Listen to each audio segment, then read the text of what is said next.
Thanks very much. I've been asked to speak about new breeding techniques in plants, which I'm not sure is a nice thing to have to talk about in some ways, because it can be variously seen as an issue of science, of economics, of ideology or politics. And I'm going to try and cover all those dimensions in the next 30 minutes or so.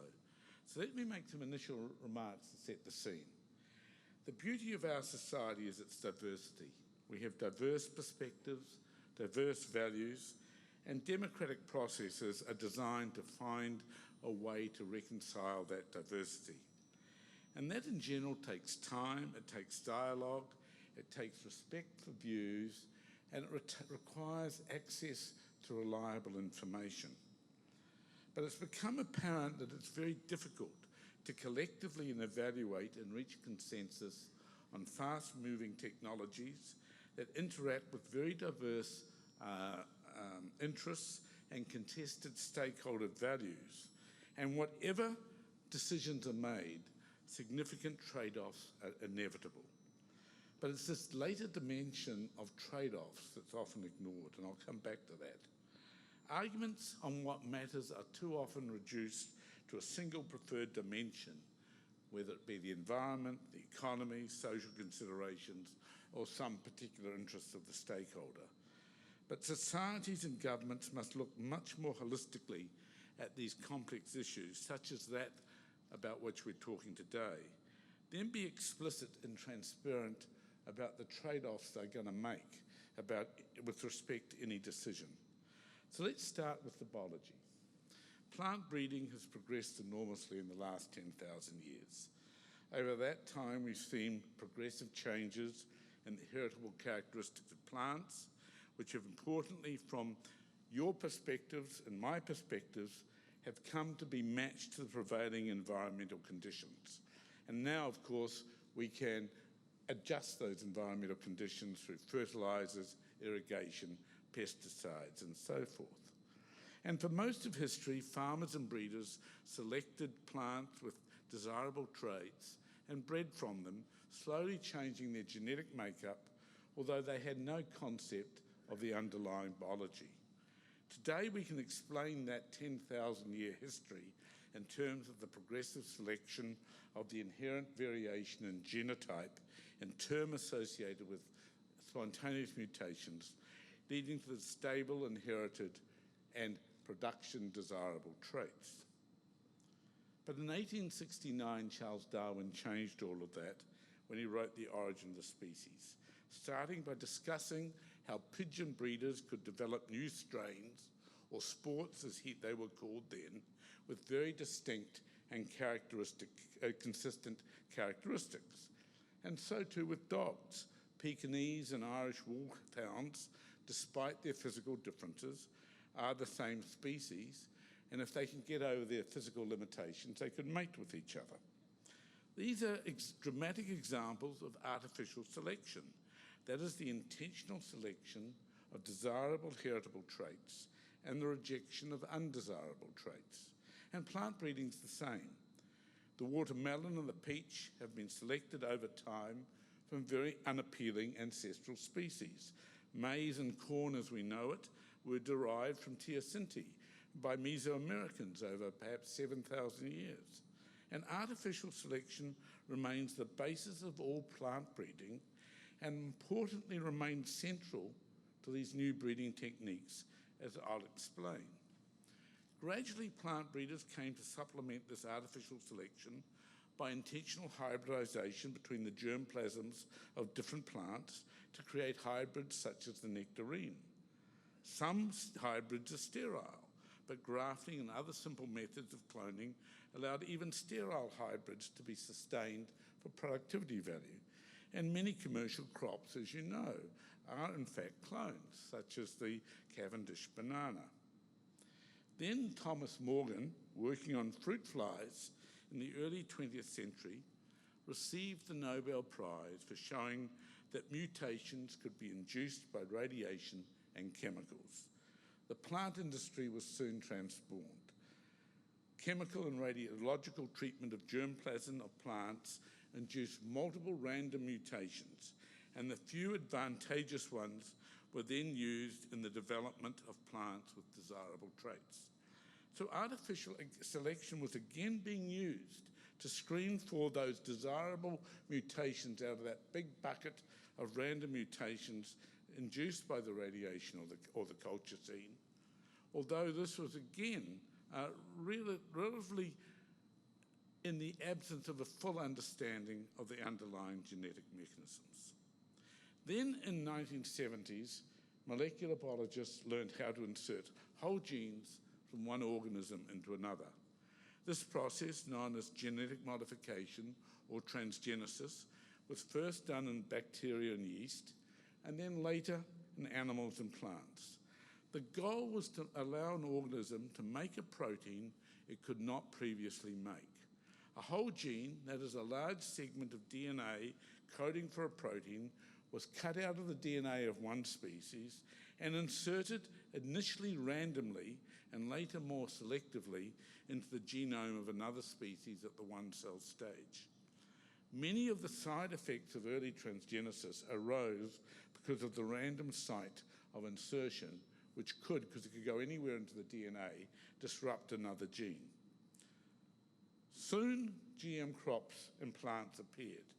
Again, artificial selection acted as the bridge between the molecular biological manipulations and the release of the plants. First came Monsanto's famous Bt corn, called that because of the bacterium Bacillus thuringiensis, or Bt, that naturally makes an insectidal protein. This was inserted into the plant's genome, thereby suppressing pests. Then came Roundup Ready corn, which allowed Monsanto's herbicide to be used to kill various weeds, but hopefully not the transgenic crops. Many other transgenic plants and crops have been developed since then in many different laboratories and many increasingly in the developing world. All sorts of objections to transgenesis or GM rapidly emerged. First, for example, there were concerns expressed that perhaps the transgenes might horizontally transfer between different species, or that superplants that might be created that would lead to environmental catastrophe. 30 years of experience has shown this to be what always was, an unfounded fear. Indeed, such theoretical risks were almost remote, in large part because artificial selection still acted as the intermediate phase after transgenesis to ensure that only desirable traits were selected and propagated. Moreover, we've got to be honest, nature has been long co-opting genes for other purposes, and much research has shown that horizontal transfer is not the concern we need to think about. Indeed, far bigger issues can arise from whole gene pools in the form of a species rather than a single gene entering an environment. Look at the impact of gorse or thistles or Mycoplasma bovis. These are all massive injections of new genetic material into our environment, and their effects are related much to their specific traits as a whole organism rather than to any single mutation. Scientific arguments are also used to support other objections, such as the fact that, such as the concept that GM food might be unsafe. The logic of these arguments is never clear. We eat large amounts of DNA and RNA every day from all sorts of organisms, and unless a gene for a toxic protein or allergen was constructed, it's hard to envisage a real risk. GM foods are extensively consumed, and there's absolutely no robust evidence that they pose any health risk or that they're less nutritious. Those who persist in using these two arguments that there still might be a risk are primarily relying on a fallacious logic. For as Karl Popper pointed out, science can only disprove something, it can never absolutely prove anything. So while we can prove something to be safe, it's impossible to ever prove absolutely zero risk. There always may be one person on the planet that might be affected. Life is based on dealing with levels of probability, not absolutism. So the extreme precautionary argument that you cannot proceed unless something is absolutely proven to be safe means that no innovation is ever safe, and no action, even crossing the road, can be ever taken. The real arguments over GM crops were and remain values-based. This led to quite diverse regulatory approaches, reflecting the nature of the society, variable perceptions of risk, benefit and precaution, and variable efforts for social license. In retrospect, in this and most other situations, the ethical and societal issues had not been deeply considered prior to industry appearing within innovative technology, a matter I want to return to in a moment. Many objectives focused on the corporate capture of the food system by the mega companies such as Monsanto, with any perceived risks being borne not by them, but by the consumer. There was also a deeper fear of what the promotion of industrial farming might do to smaller farmers and the rural culture. However, the technology involved is now very democratized and is done across the world, often in public sector organizations, and GM seed costs have been reduced dramatically. So again, the issue has, I think, been addressed. Still, other objectives felt, and still do, that playing with the genome intentionally was philosophically wrong. In New Zealand, the debate quickly became conflated with politics, and still is. Activism and extreme rhetoric reduced the quality of informed debate. I chaired a committee at that time charged with putting out educational material to promote informed dialogue in a very non-judgmental way. But even putting in educational material out was objected to by activists who did not want the dialogue to start. To somewhat depoliticize the debate, a Royal Commission was established. The outcome was a moratorium that effectively became enshrined in law as the Has-No Act. And this still remains in place and for political reasons appears relatively immutable.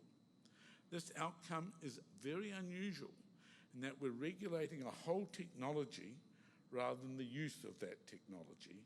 And as a generality, this approach to technological regulation is increasingly seen as unwise and static in the global technology policy community. It does not allow evolving technology to inform regulatory changes of any technology to either become more or less restrictive as we learn more about a particular technology.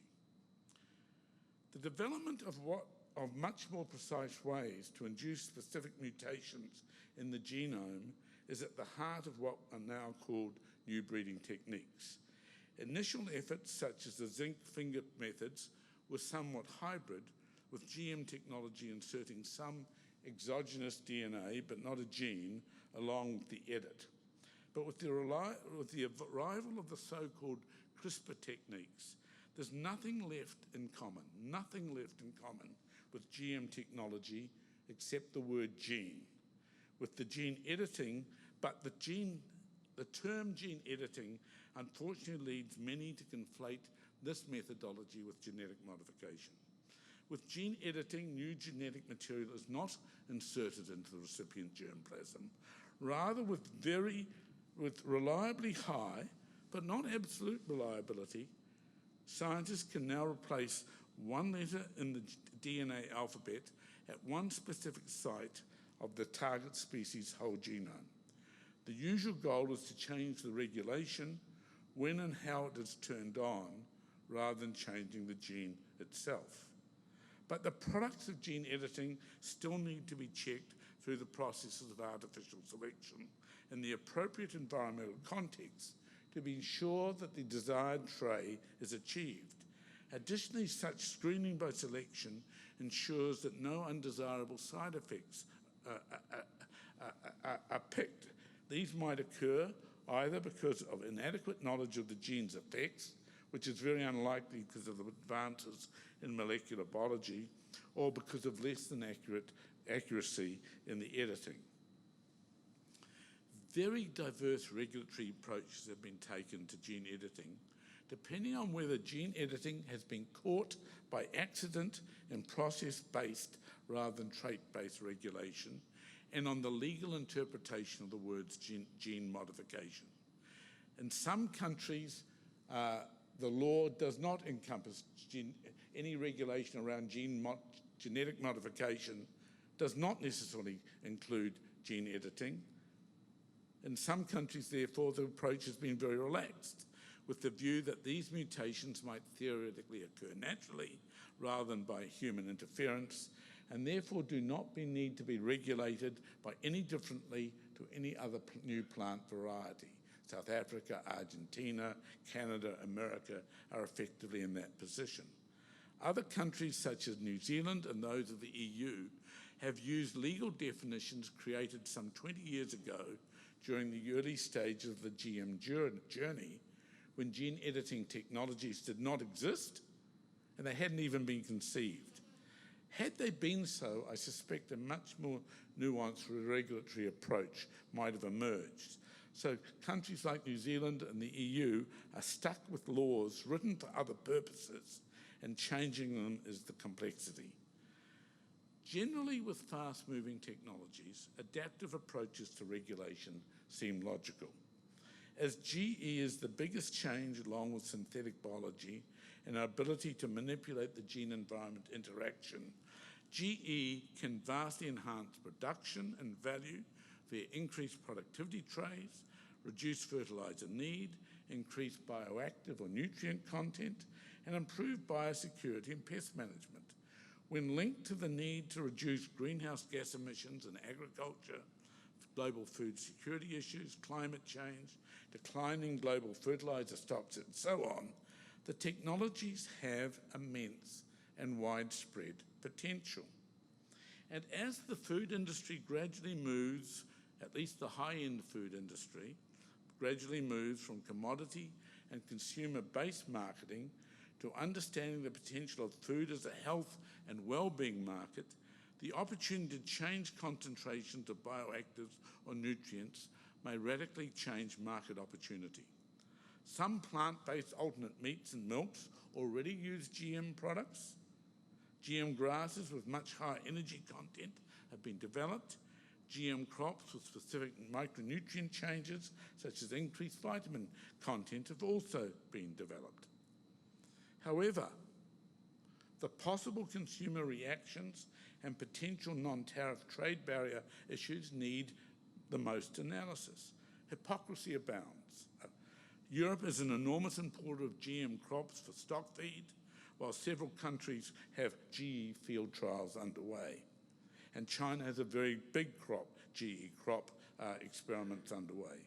Organic and GM farmers have coexisted easily in the USA and other places for many years.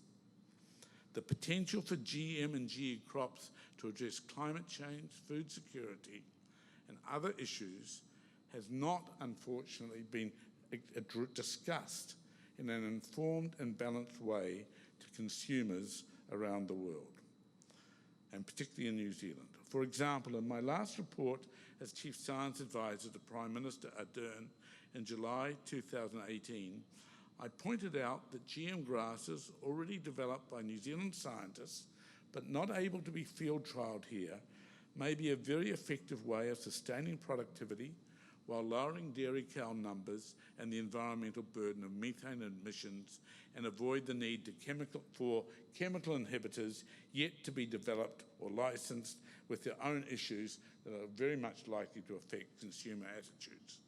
But without field trials and local conditions, we simply do not know how effective these grasses might be.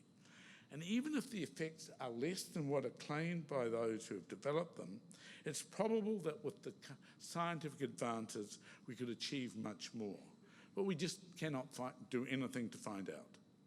The market advantages of doing or not doing so need to be considered in light of the environmental effects, which may turn out to be a bigger impetus for a decision to use these technologies as consumers, especially those in our premium markets, increasingly demand climate-friendly and environmentally friendly food production. But the introduction of such grasses could not be done, I emphasise in isolation from other measures such as ensuring associated stocking rate reduction and appropriate land use decisions, all of which also would need discourse and perhaps regulation. New Zealand is both a biologically based and a tourist-based economy, and the country's environment is critically important for both. Yet the present model we have can put these two goals in conflict. New technologies such as GE may have the potential to affect the trade-off and balance between the environment and the biological economy and allow both to be better sustained and protected. There are an increasing number of market competitors exploring these technologies. And the question is, can New Zealand maintain its market position over the next 2 decades without at least thinking more clearly about the opportunities and the risks? But we also have to explore the downsides with more than rhetoric. Beyond the challenges of individual philosophical positions from individual citizens, will there be consumer challenges in market? As I've already said, most of our target markets are already eating meat and milk from animals fed on GM forages. GM food ingredients abound in New Zealand. We all eat GM foods most days. And as food security and other environmental imperatives emerge as global concerns, objections on this basis are likely to evaporate. As I've said, there's a potential for GM or GE technologies to be the basis of non-tariff trade barriers. But we face these all the time, and our trade negotiators are perhaps the world's best in confronting these issues. We also must be realistic. Even if consent was now given to commence field experimentation, it would be at least a decade until market, during which our target markets are increasingly going to be looking for these technologies. The GM-free organic industry makes a number of claims. Does the GM status for the country really mean anything in the marketplace overseas? The evidence suggests that this is a hyperbolic statement. The US has already shown that organic and GM-free and GM production can coexist. The issue remains fundamentally one of social license to use these technologies. Hyperbolic claims must be avoided on both sides of the dialogue. An adaptive approach to regulation will be adopted in many countries. What position New Zealand takes will depend on the progress in science, global trends in its use, relative market advantage and domestic politics. However, sooner or later, as a progressive biological economy, these types of technology will become inevitable. Yet research in New Zealand on these techniques cannot progress beyond the laboratory stage, and in the absence of a path to exploitation, there's little incentive to even do that. And in fact, in some cases, political messaging actively inhibits it, such as a ministerial directive not to undertake GM or gene editing research in reaching biosecurity goals. New Zealand needs to be much more confident about its ability to engage in values debates, irrespective of the outcome. Yes, such debates are hard, but avoiding them harms ourselves as a nation. And so we come to the real questions we must consider. How should society regulate fast-moving and evolving technologies? Is our current political system and approach appropriate for technological societal debates that will become more frequent in the future given the pace of technological development? In the rest of this talk, I'm going to refer both to life sciences technologies, such as GMGE, and to the internet, social media, Internet of Things, artificial intelligence cluster of technologies. And by way of introduction, let's just contrast these two forms of technology and how they've been treated. They demonstrate the challenges of short-term versus long-term thinking and the different perceptions of risk and precaution that can be determined by prior biases and by individual and group assessments of cost and benefit. I need not say much more about GM.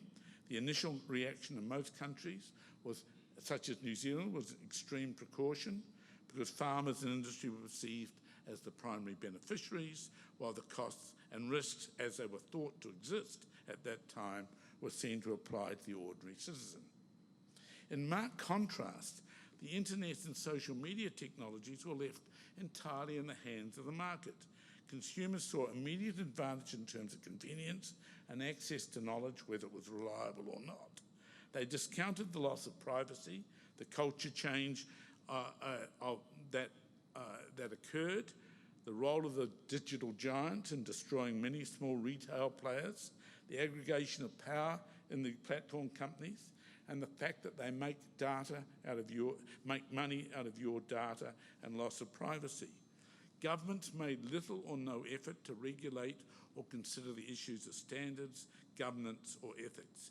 Only now, 20 years later, is the need for regulations and standards coming to the fore with the emergence of numerous issues: disrupted social cohesion, impacts on personal and state security, the supranational power of the companies, and the helplessness of the governments to regulate social media, fake news, or the dark web. This is also undermining the traditional roles of the state in regulating tax, libel, pornography, and potentially even their currencies. And still governments are largely demurring, in part because they do not want to stifle innovation, even though the impact of digital transformation will be far more pervasive and profound on humans than any other technology we've invented in the last 10,000 years. In the digital case, we have a case of it's too hard, leave it to the market, and now we cannot find ways to easily manage the downsides, all of which are having huge impacts on the human condition. On the other hand, we have preemptive blocking of new breeding techniques through constraining regulatory process that in the end are now in no small part subservient to short-term political factors that impede their revision. But have we made the right choices in how we handle these two technologies? Worth thinking about. I frequently meet with many senior policymakers in Europe, and there's a recognition of the need to find new ways of regulating rapidly evolving technologies that are responsive and adaptive, yet acknowledge that in the end, the public's view must be the final determinant. So now let me generalize by focusing on the broader point of the political and public framing of complex, value-laden issues. I'm a strong believer in the liberal democratic model, where decisions must not be made by technocrats such as myself, but by the population, either directly or through representation. Representative democracy requires informed decision-making, yet the reality is that Parliament is not well equipped to deal with problems of the nature we're dealing with here. Firstly, parliamentarians generally have at best uneven knowledge on any particular matter, as they face a million short-term issues which will impact on their re-election, whereas they can only see headaches if they pick up long-term issues of the type that we're discussing today. Indeed, there's a general observation in political science that long-term thinking has increasingly taken a back seat in democracies due to the changes in the nature of the political societal interactions. Secondly, except for a very few issues like euthanasia that are subject to a conscience vote, the values that affect decision-making in parliamentary systems are not those of the citizens themselves, but of the party whip, and these values are largely driven by short-term electoral considerations. So the politicisation of the GMGE issue, the complexities and claims and counterclaims, mean it's much easier to do nothing than deal with it through normal political processes. These issues are characteristic of what is called postnormal science. That is where the science is complex and can contested on either scientific or other grounds, and where the real issues are values-based and these values are in dispute. And particularly in Europe, much effort is going on to find possible solutions to policy making in this context. Science has a critical role to play, but not as a decision maker. Advocates for different positions have a role to play, but not as decision makers. All must have their knowledge and views challenged by decision makers who have, and it needs to be decision makers who have equal knowledge and, like a jury, hear and see all aspects that should be considered. There are different ways of achieving this, some models being hybrid forums, mini publics, citizens' parliaments, and so forth. And such processes may be a better way than others to break the impasse on many technological issues. Even if no change from the status quo occurs in the end of such processes, we will have had much needed conversations which can be repeated at another appropriate time. It's not fixing things forever. It's not healthy for a democracy to have problems, opportunities, or challenges that cannot be discussed. And democracy will be better served by ensuring that robust knowledge is available to inform but not direct the discourse on complex issues. The ideas of mini publics needs obvious refinement in our context. Is it a chance to properly consider how to address treaty obligations? Could this be a better way of regularly reviewing complex technologies that are changing part? My own unit at the University of Auckland is deeply embedded in thinking about these issues. So let me summarise. GM, and particularly GE, may offer enormous potential for a country that is and likely will always be a biologically based economy. But there are also arguments for why we may not choose to use them. The balance between these arguments is not static. It changes over time for many reasons, not the least being that we know much more about the technologies themselves over time. If our country does not periodically consider how to use or not use evolving technologies, we run the risk of becoming a backwater with a declining competitive position. However, it's not for science to decide on technologies, but at the same time it's doubtful in my mind that the traditional political processes are the appropriate way to deal with the complexities of the interplay between science, values, and worldviews. This is especially so given that elections are always less than 3 years away and coalition negotiations are always involved. We need a better way to consider all fast-changing technologies, whether digital or life science or any other, on an adaptive basis, but still maintaining both rational precaution and pragmatic realism. New models of adaptive regulatory oversight are needed globally. Similarly, new models of bringing science and citizens together to discuss these issues of post-normal science are needed. We must find a way to have ongoing conversations about these kinds of technologies.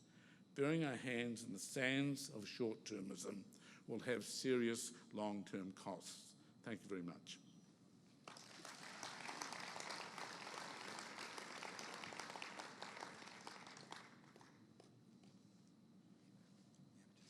Absolutely. Well, Sir Peter, thank you. I have to say a horizontal transfer in my world is simply a flat pass from Bowden Barrett to Sunny Bill. We do have time for some questions, ladies and gentlemen. We do have a couple of microphone stands there if you want to come forward, but we do have some questions on the screen first of all, so let's go to the first one. GM plants resistant to pesticides can become weeds in an ecosystem. How do we manage that in policy? Well, there are several ways that can be done. It depends on what the actual modification and the intent is. I'm not going to focus on the pesticides because I think the issues we're primarily interested in New Zealand are the production trays, either in grasses or crops, for better value.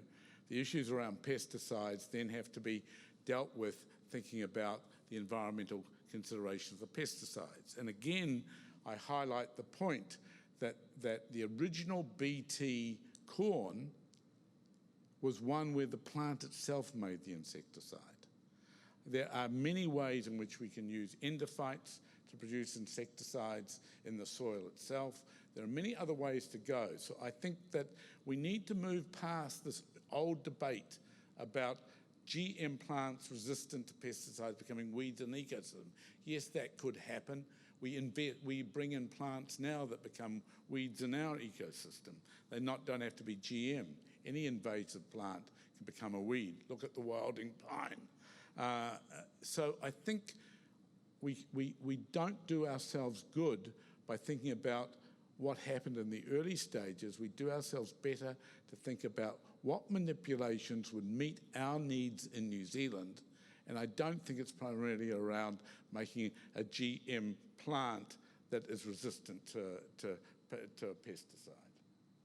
That's why I prefer trait-based regulation to process-based regulation, because that's exactly what the regulators should be thinking about. Is this a trait that we need in New Zealand ecosystem or not? And then regulate it on that basis. Probably have time just for one more question, the one on the top. How do we persuade the general public to accept GM as a legitimate means of improving our crops? Well, that's what I'm trying to point out in my talk, is that we need a new dialogue. If we do it in the way that was done around the Royal Commission, we'll end up just with contestation and the public not understanding. I prefer something like a mini public. What do I mean by mini public? I'll give you an example which is perhaps a little bit away from where we are now, is what Ireland does with its citizens' assemblies. What Ireland does is it picks 99 citizens out of the jury, using the same process as the jury roll, with a Supreme Court judge as the chair, and they put a problem to it. That problem is then assessed by that, if you like, 100-person jury over many months, where they see all the stakeholders presenting, including the scientists, including NGOs, and so forth. And experts are in the room to give advice, but only when they're asked to by the assembly. So you end up with 100 people, or 99 plus a judge, who have the same information on a complex issue. They then vote on it. They're not representative of an organisation. They're not there as political parties. They're there as well-informed publics to, over time, come to understand something and vote on it. They have no statutory role, but once they've voted, the influence on the Parliament is almost... So that's how the abortion debate was handled in Ireland reasonably recently. They've done a lot on climate change with it. That's how they're going to get a carbon tax in Ireland, is because the Citizens' Assembly agreed to have it. I think it's in these complex areas like this, it would be far better to have a panel, and how we would compose it in New Zealand might depend on thinking about treaty obligations. But I think unless we have informed citizens as citizens who all have the same information and making their assessment of the different positions of different groups, we don't get to a solution that people can trust. And I think bringing in citizens into the dialogue in a formal way would be far better than what we do at the present time.